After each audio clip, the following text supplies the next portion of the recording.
നമസ്കാരം. മിത സ്റ്റോറി ടൈമിലേക്ക് സ്വാഗതം. നോവലിസ്റ്റ് നിമ്ന വിജയുടെ ഏറ്റവും പ്രിയപ്പെട്ട നിന്നോട് എന്ന നോവലിലെ 2 പാർട്ടുകൾ കേൾക്കാം. പാർട്ട് 1. നിർത്താതെ അടിച്ചുകൊണ്ടിരുന്ന അലാറം ഓഫ് ചെയ്യാനായി രാഹുൽ പോക്കറ്റിൽ നിന്നും ഫോൺ എടുത്തു. അലാറം ഓഫ് ചെയ്ത ശേഷം ഫോണിലെ ആപ്പിൽ നോക്കിയപ്പോൾ ട്രെയിൻ 1 മണിക്കൂറോളം ലേറ്റാണെന്നും ട്രെയിൻ ബനസവാടി എത്തിയതേ ഉള്ളുവെന്നും മനസ്സിലായി.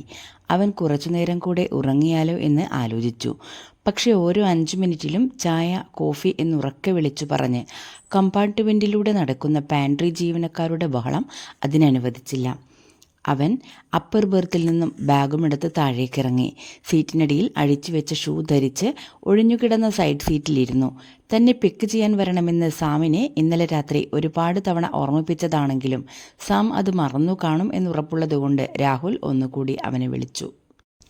എനിക്ക് ഓർമ്മയുണ്ടളിയ, നീ ട്രെയിൻ ഇറങ്ങുമ്പോൾ ഞാൻ അവിടെ കാണും. രാഹുൽ ഹലോ പറഞ്ഞു തുടങ്ങിയപ്പോഴേക്കും സാം ഉറക്കച്ചടവിൽ മറുപടി നൽകി കോൾ കട്ട് ചെയ്തു. അവൻ ഈർപ്പം തട്ടി നനഞ്ഞ വിൻഡോ മുകളിലേക്ക് വലിച്ചുയർത്തി. മഞ്ഞുമൂടിയ പുലർച്ചയിലേക്ക് ഓരോ വീടും ഉണരുന്ന കാഴ്ച കാണാൻ അനുവദിക്കാതെ ട്രെയിൻ വേഗത്തിൽ കുതിച്ചു. ട്രെയിൻ സ്റ്റേഷനോട് അടുത്തപ്പോഴേക്കും ആളുകൾ വ്യഗ്രതയോടെ ഡോർ ലക്ഷ്യമാക്കി വന്നു തുടങ്ങി. എല്ലാ തവണയും നാട്ടിൽ പോകുമ്പോൾ അവൻ ആകെ കയ്യിൽ കരുതാറുള്ളത് ഒരു ചെറിയ ബാഗ് മാത്രമാണ്. സ്റ്റേഷനിലെത്തിയപ്പോൾ തിരക്കൊഴിയാൻ കാത്തുനിന്ന് അവസാനമായി അവൻ പുറത്തിറങ്ങി. അതിനിടയ്ക്ക് ഒരുപാട് തവണ സാമിനെ വിളിച്ചു നോക്കിയെങ്കിലും അവൻ്റെ ഫോൺ സ്വിച്ച് ഓഫ് ആയിരുന്നു. ബോധം കെട്ട പോലെ ഉറങ്ങിക്കാണും എന്നുറപ്പുള്ളതിനാൽ ഇനി അവനെ വിളിച്ചിട്ടു കാര്യമില്ലെന്നോർത്ത് രാഹുൽ ശരണിനെ കോൾ ചെയ്തു. എടാ, എന്നെ ഒന്ന് പിക്ക് ചെയ്യാൻ വരാമോ? സാം വന്നില്ലേ? എനിക്ക് ഷിഫ്റ്റ് തീരാൻ ഇനിയും സമയമുണ്ട്. ഇന്ന് ശകുനി ലീവല്ലേ? നിന്നെ ഒരു അരമണിക്കൂർ ഓഫീസിൽ കണ്ടില്ലെന്ന് വെച്ച് ആര് ശ്രദ്ധിക്കാനാ? നീ വാ. നോക്കട്ടെ, നീ വെയിറ്റ് ചെയ്യും.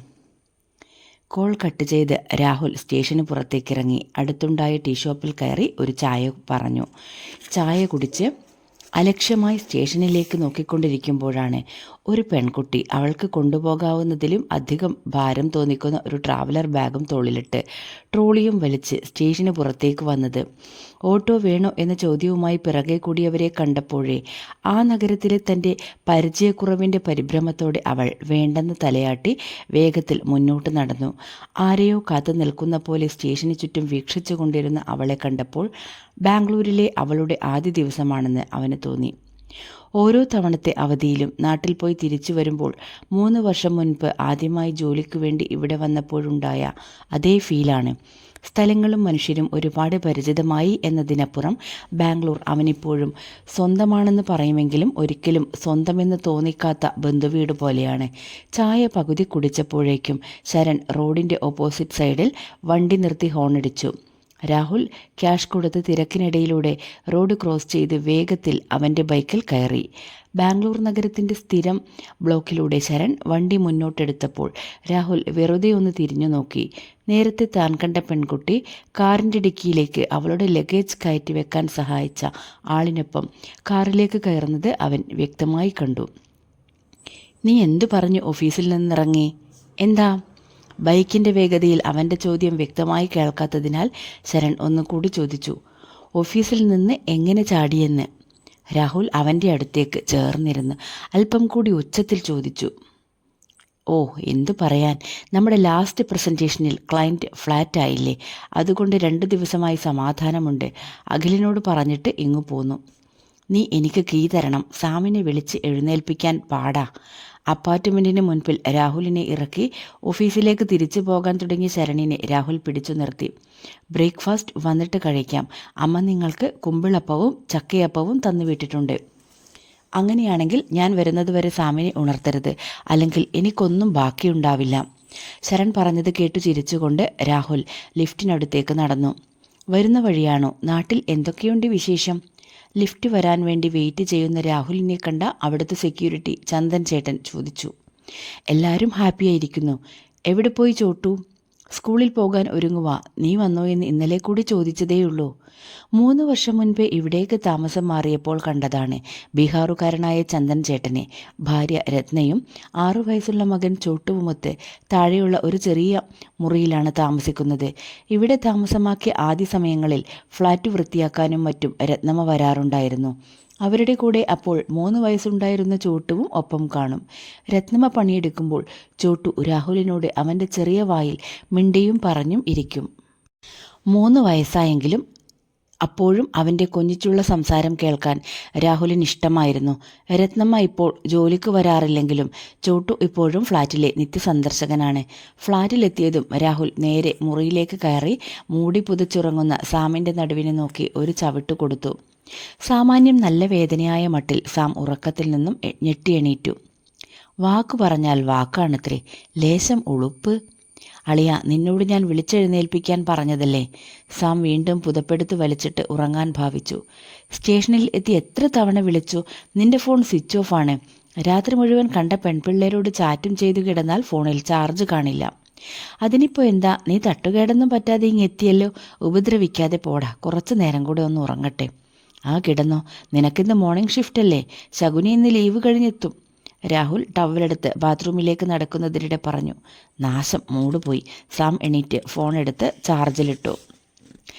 എന്നാ ടേസ്റ്റാടാ ഇതിനൊക്കെ. അടുത്ത തവണ നാട്ടിൽ പോകുമ്പോൾ ഞാനങ്ങ് വീട്ടിൽ വരും. 2 ദിവസം നിന്റെ അമ്മ വെച്ചുണ്ടാക്കുന്നതിൻ്റെ എല്ലാം സ്വാദറിഞ്ഞ് അവിടെ അങ്ങ് കൂടണം. അമ്മ കൊടുത്തുവിട്ട കുമ്പിളപ്പവും ചക്കയപ്പവും കഴിക്കുന്നതിനിടെ സാം കുളി കഴിഞ്ഞെത്തിയ രാഹുലിനെ നോക്കി പറഞ്ഞു. മുഴുവൻ തീർത്തേക്കല്ലേ, ശരൺ പ്രത്യേകം പറഞ്ഞതാ, അവൻ വന്നിട്ടേ തുറക്കാവൂ എന്ന്. രാഹുൽ ഡൈനിങ് ടേബിളിനടുത്തേക്ക് കസേര നീക്കിയിരുന്നു. എനിക്കിന്ന് ഓഫീസിൽ പോകുന്നത് ഓർക്കാൻ കൂടെ വയ്യ. ഈ ആഴ്ച അയാൾ മനഃപൂർവ്വം എനിക്ക് പണി തരാൻ വേണ്ടി ഷിഫ്റ്റ് അറേഞ്ച് ചെയ്തേക്കുന്നതാ.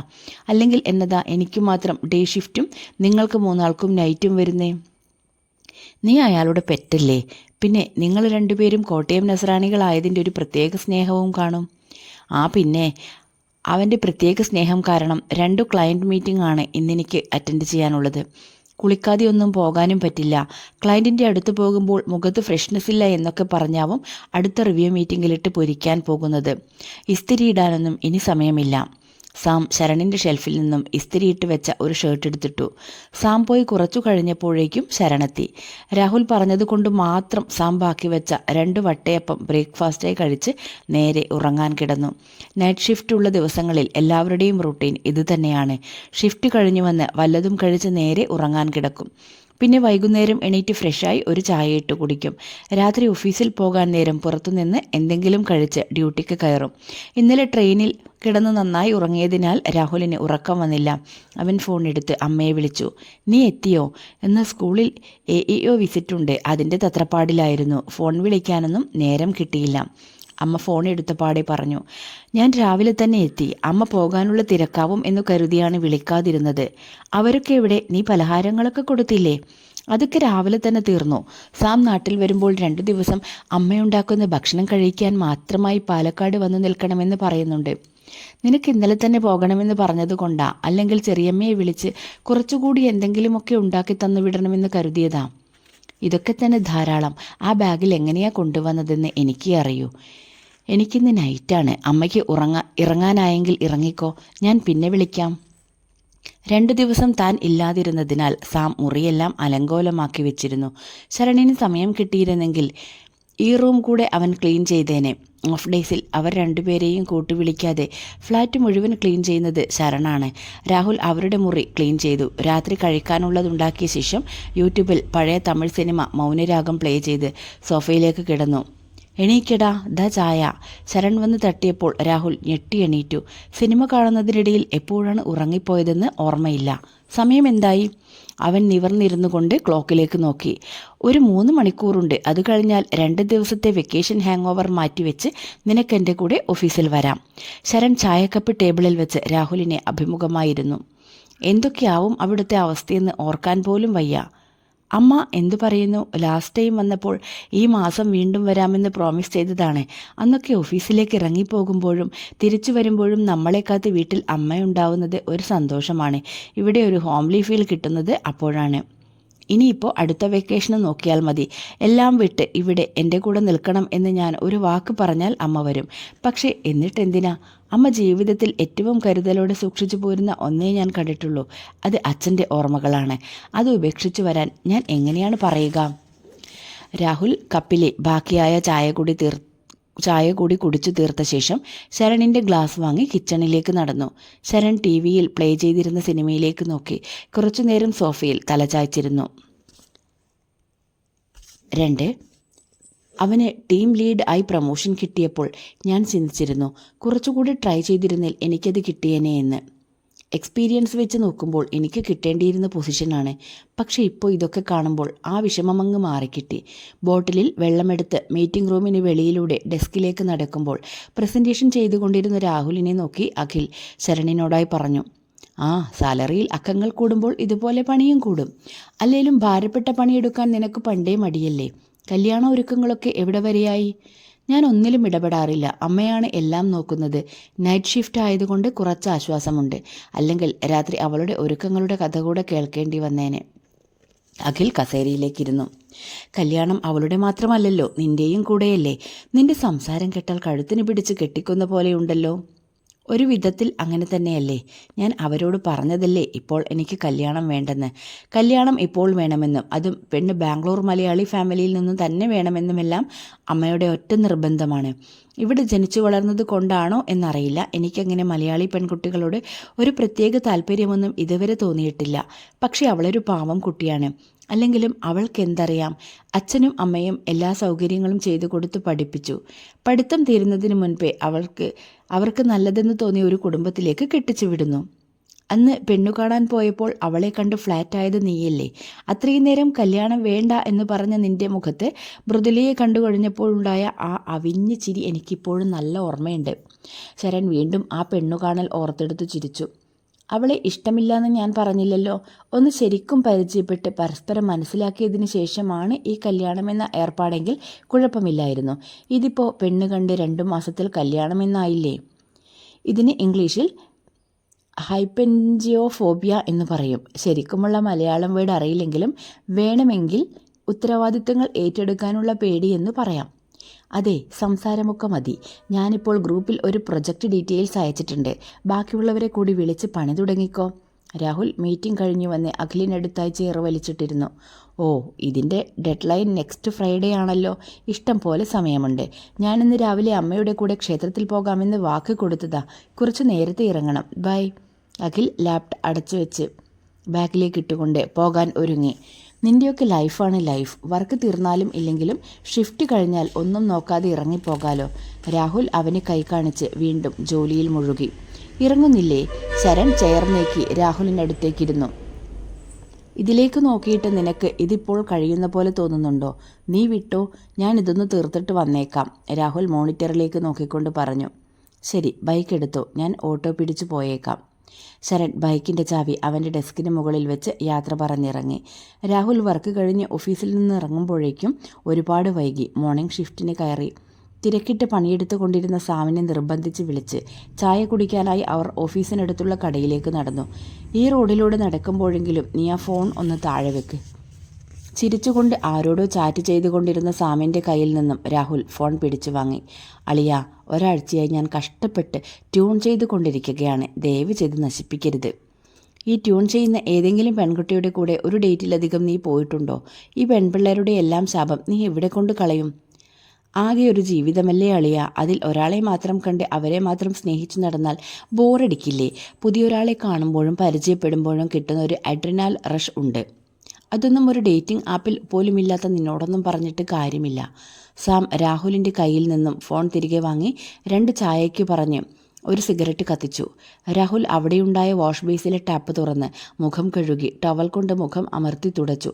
സാം സിഗരറ്റുമായി സ്മോക്കിംഗ് ഏരിയയിലേക്ക് നടന്നു. മുഖത്തു നിന്നും ടവൽ മാറ്റി മുന്നിലെ കണ്ണാടിയിലേക്ക് നോക്കിയപ്പോഴാണ് ചായക്കടയിലേക്ക് ഒരു പയ്യനോടൊപ്പം നടന്നു വരുന്ന പെൺകുട്ടിയെ കാണുന്നത്. എവിടെയോ കണ്ട് പരിചയമുള്ള പോലെ അവൻ അവളെ സൂക്ഷിച്ചു നോക്കി. ഇന്നലെ റെയിൽവേ സ്റ്റേഷനിൽ വെച്ചു കണ്ടത് ഈ കുട്ടിയെ തന്നെയാണല്ലോ എന്നവൻ ഓർത്തെടുത്തു. പരിഭ്രമത്തോടെ ആരെയോ തിരഞ്ഞുകൊണ്ടിരുന്ന കണ്ണുകളിൽ ഇന്ന് ആശ്വാസത്തിൻ്റെയും സന്തോഷത്തിൻ്റെയും തിളക്കമാണെന്ന് അവന് തോന്നി. അവരേതാ? ചായ കുടിച്ചുകൊണ്ടിരുന്ന അതിഥിയെയും ആദിയെയും നോക്കിക്കൊണ്ടിരുന്ന രാഹുലിനടുത്തേക്ക് ചായയുമായി വന്ന സാം ചോദിച്ചു. ആവോ, എനിക്കെങ്ങനെ അറിയാനാ? രാഹുൽ കണ്ണു വെട്ടിച്ച് പുറത്തേക്ക് നോക്കി. അറിയാത്ത ആൾക്കാരെ എന്തിനാ ഇങ്ങനെ തുറച്ചു നോക്കുന്നത്? ആൾക്കാർ കണ്ടാൽ എന്ത് വിചാരിക്കും? അതിനാര് തുറച്ചു നോക്കി? വെറുതെ വേണ്ടാതീനം പറയരുത്. രാഹുൽ ദേഷ്യത്തോടെ ചായക്കപ്പ് താഴെ വെച്ച് ക്യാഷ് കൊടുത്ത് പുറത്തേക്കിറങ്ങി. ബൈക്ക് സ്റ്റാർട്ട് ചെയ്ത് ഹെൽമറ്റ് വെക്കും മുൻപേ സംസാരിച്ചു കൊണ്ടിരുന്ന അതിഥിയെയും ആദിയെയും അവൻ ഒന്നുകൂടെ നോക്കി. രാഹുസേട്ടാ. ബൈക്ക് പാർക്ക് ചെയ്ത് ലിഫ്റ്റിനടുത്തേക്ക് നടക്കവേ തൻ്റെ അടുത്തേക്ക് ഓടി വന്ന ചോട്ടുവിൻ്റെ വിളിക്കേട്ട് രാഹുൽ തിരിഞ്ഞു നോക്കി. ആഹാ, വന്നിട്ട് കണ്ടതേയില്ലല്ലോ. എവിടായിരുന്നു? ഇന്ന് ക്ലാസ്സിൽ പോയില്ലേ? രാഹുൽ അവനെ രണ്ടു കൈകൊണ്ടും പൊക്കിയെടുത്തു. ഇല്ല, ഇന്ന് ചുട്ടിയാണ്. രാഹുസേട്ടൻ ഉണ്ണിയപ്പം കൊണ്ടുവന്നിട്ടുണ്ടോ? പിന്നില്ലാതെ. ഉണ്ണിയപ്പമല്ലാതെ വേറെ ഒരു കൂട്ടം കൂടി കൊണ്ടുവന്നിട്ടുണ്ട്. വാ. രാഹുലിനൊപ്പം അവൻ്റെ കയ്യിൽ തൂങ്ങി ചോട്ടു ഫ്ലാറ്റിലേക്ക് നടന്നു. അമ്മ കൊടുത്തുവിട്ട ഉണ്ണിയപ്പം അവന് കഴിക്കാൻ കൊടുത്ത ശേഷം മുറിയിൽ പോയി കഴിഞ്ഞ ദിവസം അവന് വേണ്ടി ഓർഡർ ചെയ്ത റിമോട്ട് കാർ പെട്ടി പൊളിച്ച് രാഹുൽ താഴെ വെച്ചു. അത് കണ്ടതും കഴിച്ചുകൊണ്ടിരുന്ന ഉണ്ണിയപ്പം അപ്പാടെ വായിലേക്കിട്ട് അവൻ സന്തോഷത്തോടെ കാറിനടുത്തേക്ക് ഓടി. രാഹുലിൻ്റെ കയ്യിൽ നിന്നും റിമോട്ട് വാങ്ങി കാർ ഓടിക്കാൻ തുടങ്ങി. ഷിഫ്റ്റ് കഴിഞ്ഞ് ഉറങ്ങാൻ കിടന്ന ശരൺ ബഹളം കേട്ട് മുറി തുറന്ന് പുറത്തേക്ക് വന്നു. ചോട്ടു സന്തോഷത്തോടെ പുതിയ കാർ ശരണിനടുത്തേക്ക് ഓടിച്ചു. ഈ കാർ വാങ്ങിച്ചത് ഇവനല്ല, ഞാനാ. വന്ന് എനിക്കൊരു താങ്ക്സ് പറഞ്ഞ് ഒരു ഉമ്മ തരണം. ചോട്ടു സംശയത്തോടെ രാഹുലിനെ നോക്കി. സത്യമാണെന്ന ഭാവത്തിൽ രാഹുൽ തലയാട്ടി. ചോട്ടു ഓടിച്ചെന്ന് ശരണിനെ കെട്ടിപ്പിടിച്ചു. വാ, വല്ലതും ഉണ്ടാക്കാം. വിശന്നിട്ട് വയ്യ. ഈ ഷിഫ്റ്റ് കാരണം പ്രോപ്പറായി ജിമ്മിൽ പോലും പോകാൻ കഴിയുന്നില്ല. രാഹുൽ ചോട്ടുവിനെ കളിക്കാൻ വിട്ട് സോഫയിലേക്ക് വന്നിരുന്നു. നമുക്ക് ഗ്രോസറി വാങ്ങാൻ സമയമായിട്ടുണ്ട്. ഇവിടെ എന്താ ഉള്ളതെന്ന് നോക്കട്ടെ. ശരൺ ഭക്ഷണമുണ്ടാക്കാനായി കിച്ചണിലേക്ക് നടന്നു. ഹമ്പ, പുതിയ റിമോട്ട് കാറൊക്കെ കിട്ടിയല്ലോ. ഷിഫ്റ്റ് കഴിഞ്ഞു വന്ന സാം കാർ കണ്ട ഉടനെ ബാഗ് സോഫയിലേക്കിട്ട് ചോട്ടുവിൻ്റെ കയ്യിൽ നിന്നും റിമോട്ട് തട്ടിപ്പറിച്ച് തലങ്ങും വിലങ്ങും ഓടിക്കാൻ തുടങ്ങി. എൻ്റെ റിമോട്ട് താ. അയ്യടാ, നിനക്ക് മാത്രം കളിച്ചാൽ മതിയോ? എനിക്ക് കളിക്കണ്ടേ? നിങ്ങളിൽ ആർക്കാണ് കളിക്കാനുള്ള പ്രായം? ആ റിമോട്ട് കൊടുത്തേ. രാഹുൽ സാമിനെ വഴക്കു പറഞ്ഞ് റിമോട്ട് വാങ്ങി ചോട്ടുവിന് കൊടുത്തു. ഷിഫ്റ്റിൻ്റെ സമയമായപ്പോൾ റിമോട്ടിന് തല്ലുകൂടരുതെന്ന് രണ്ടാൾക്കും താക്കീത് നൽകി ശരണും രാഹുലും ഓഫീസിലേക്ക് ഇറങ്ങി. ചേട്ടൻ്റെ കോൾ വന്നപ്പോൾ ശരൺ ബൈക്കിൻ്റെ ചാവി രാഹുലിന് കൊടുത്ത് അവൻ്റെ പിറകിലിരുന്നു. കഷ്ടപ്പാടുണ്ടോ എന്ന് ചോദിച്ചാൽ കണ്ണിൽ ചോരയില്ലാത്ത ടീം ലീഡ് ആയതുകൊണ്ടുള്ള പ്രശ്നങ്ങളുണ്ട്. അതു മാറ്റി നിർത്തിയാൽ ഞാനിവിടെ ഹാപ്പിയാണ്. ആ രാഹുലായതുകൊണ്ടാണ് നിന്നെയും സാമിനെയും എല്ലാം സഹിച്ചു പോരുന്നത്. വേറെ വല്ലവരുമാണെങ്കിൽ നിങ്ങളെ ആദ്യം ടീമിൽ നിന്നെടുത്ത് വെളിയിൽ കളഞ്ഞേനെ. പിന്നെ ഒരുപാട് കാലം അവിടെ കൂടാം എന്ന് കരുതണ്ട. നിന്നെ തീരെ അടുത്ത് കിട്ടാത്തത് കൊണ്ട് അമ്മയും അച്ഛനും എന്നും പരാതിയാണ്. ഞാൻ എന്തുകൊണ്ട് അങ്ങോട്ട് വരുന്നില്ലെന്ന് മറ്റാരേക്കാളും നന്നായി ചേട്ടൻ അറിയില്ലേ? എനിക്കറിയാം. പക്ഷെ എന്നെങ്കിലും ഒരിക്കൽ തിരിച്ചു വന്നില്ലേ തീരൂ. ഒരിക്കലെങ്കിലും ജീവിതത്തെ, അതെത്ര വിഷമം തരുന്നതാണെങ്കിലും നേരെ നിന്ന് നേരിട്ടേ മതിയാകൂ. സമയം കിട്ടുമ്പോൾ വീട്ടിലേക്ക് വിളിക്കേ. ചേട്ടൻ്റെ ഫോൺ കട്ട് ചെയ്തപ്പോഴേക്കും അവർ ഓഫീസിലെത്തി. ശരൺ രാഹുലിനൊപ്പം എത്താൻ വേഗത്തിൽ നടന്നു. കഴിഞ്ഞ ദിവസത്തെ പോലെ തന്നെ രാഹുലിന് അന്നും കുറച്ചധികം വർക്ക് ബാക്കിയുണ്ടായിരുന്നതിനാൽ വൈകിയാണ് ഓഫീസിൽ നിന്നിറങ്ങിയത്. അവൻ ഊബർ എടുക്കാൻ റോഡിൻ്റെ അരികിലേക്ക് നടന്നു. ഫോണിൽ സംസാരിച്ചുകൊണ്ട് അതിഥി രാഹുലിൻ്റെ വലതുവശത്ത് കൂടെ വേഗത്തിൽ നടന്നുപോയി. അല്പം മുന്നിലെത്തി അവൾ എന്തോ ഓർത്തിട്ടെന്നോണം പെട്ടെന്ന് നടത്തം നിർത്തി റോഡ് ക്രോസ് ചെയ്ത് അവൻ അഭിമുഖമായി വന്നു നിന്നു. ആ സംസാരത്തിൻ്റെ തീവ്രതയിൽ നിന്നും അവൾ ആരോടോ ദേഷ്യപ്പെടുകയാണെന്ന് അവൻ ഊഹിച്ചു. പക്ഷെ അവളുടെ കണ്ണുകളിൽ നിറഞ്ഞു നിന്നത് ഏതു നിമിഷവും അണപ്പൊട്ടി ഒഴുകാൻ കാത്തിരിക്കുന്ന സങ്കടങ്ങളാണെന്ന് അവന് തോന്നി. ഒരു നോട്ടം പോലും ഇതുവരെ പരസ്പരം കൈമാറിയില്ലെങ്കിലും ഓരോ കാഴ്ചയിലും അവളുടെ കണ്ണുകൾ തന്നോട് ഒരുപാട് കാര്യങ്ങൾ പറയുന്നതായി അവൻ അനുഭവപ്പെട്ടു.